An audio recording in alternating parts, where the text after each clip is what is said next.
Alrighty. So we're going to talk about areas of law today. You know that there are two main areas of law in most legal systems. All right. Do you know which ones they are? Can you just write your answers?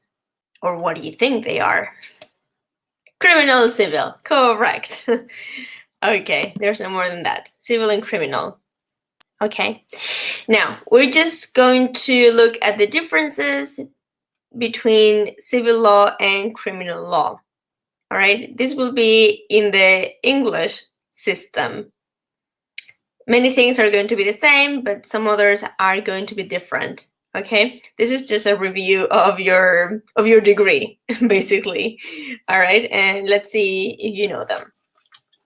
So, if I ask you, what's the object of civil law and criminal law? Okay, if you say the object of civil law is to deal with responsibility. Okay, civil responsibility. Okay, this would be actually another area of law that is called the law of tort. I don't know if you have ever heard of this type of law. Yeah, law of tort is about civil responsibility. Okay, it actually covers like half civil, half criminal. Yeah. Okay, let's see. Now, what about criminal law? What do they deal with in criminal law? Offenses. So in civil, it'll deal with disputes, okay, civil disputes between people, right? And criminal, crime, and offenses in general, correct? What if we talk about the purpose? Yeah, now this may seem very similar. Yeah, the object and the purpose. Can you tell the difference between object and purpose? Let's see. For example, the object. There would be the general idea. Yeah, what do they deal with? And then the purpose, like maybe what do they want to prevent, or what do they want to do as a result of the dispute? So as a result of the dispute, someone will get some kind of benefit. Yeah, and then in criminal law, if someone commits a crime, you would want them to be punished, right? In civil law, we would say that the purpose is to compensate the victim, and in criminal law, to punish the offender. In a trial or in court, is there a jury? Now, you understand jury as, you know, some people, usually 12 people, that have an opinion on the case. Is there a jury in civil cases or in criminal cases? It depends. Okay. Right. So in criminal cases, yes, there is a jury. All right. Now, in civil cases, it's not common to see a jury at court, but it is possible. All right. Now, this does not apply to the Spanish system. Yeah, maybe Javier, can you tell us when you can find a jury in Spanish law or in Spanish courts? Only in criminal law. Now, next thing would be, do they have to give a unanimous opinion? Okay, that means, do they all have to agree on the decision of the case? Okay, it's not necessary.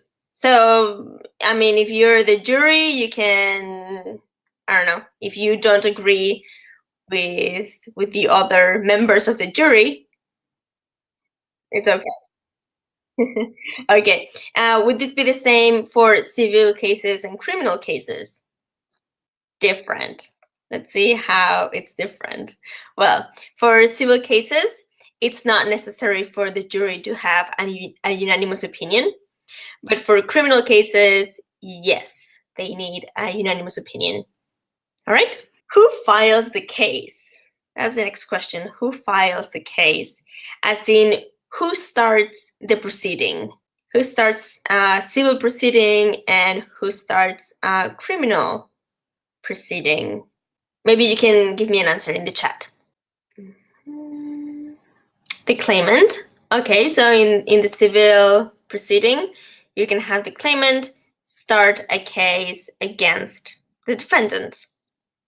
What about in criminal law? Because we don't have a claimant in criminal law. The prosecutor. Good. Okay. So we have in civil law a private party. Okay, it could be the claimant. Okay, or it could be someone else, right? Then in the criminal law we have the prosecutor. Okay, which is the representation of the government.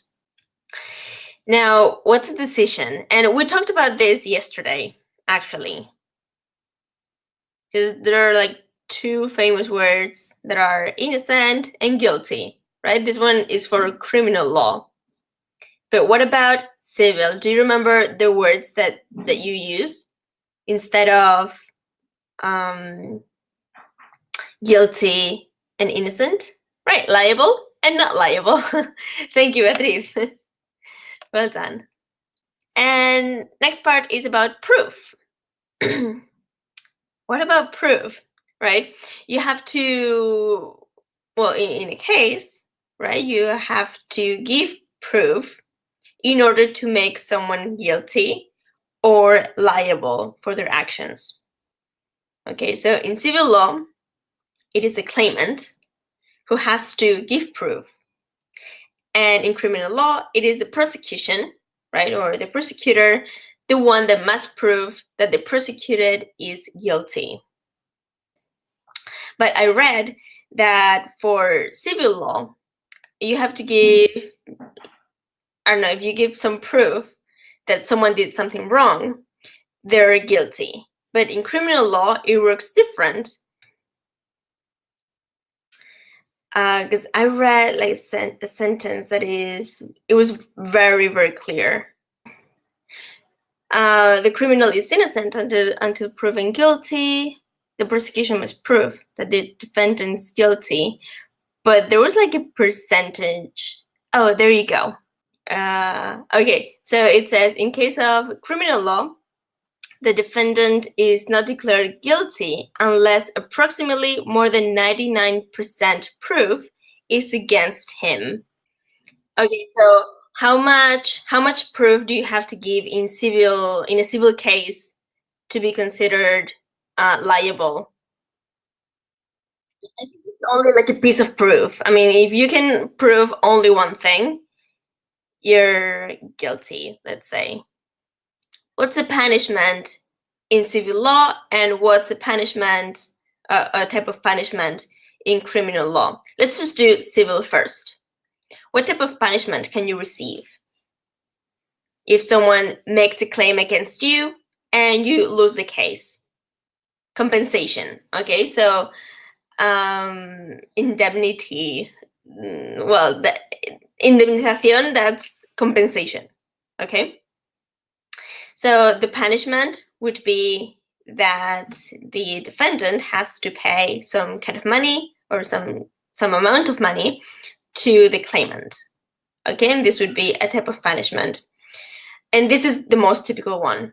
But do you think there might be other types of punishment in civil law? Is compensation always money? No, right? So according to Javier, it could be, for example, giving something back. Yeah, so depending if it's a service, if it's something you buy, depending if it's money that you lose, right? So it's going to be different things. Alrighty, now what types of punishment can you have in criminal law? Depends on the case. It could be jail, right? It could be jail, prison, right? Okay, so prison, jail, those are the same thing.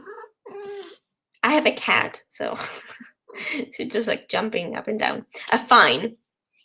So you may have to pay a fine. Yes, imprisonment, fine.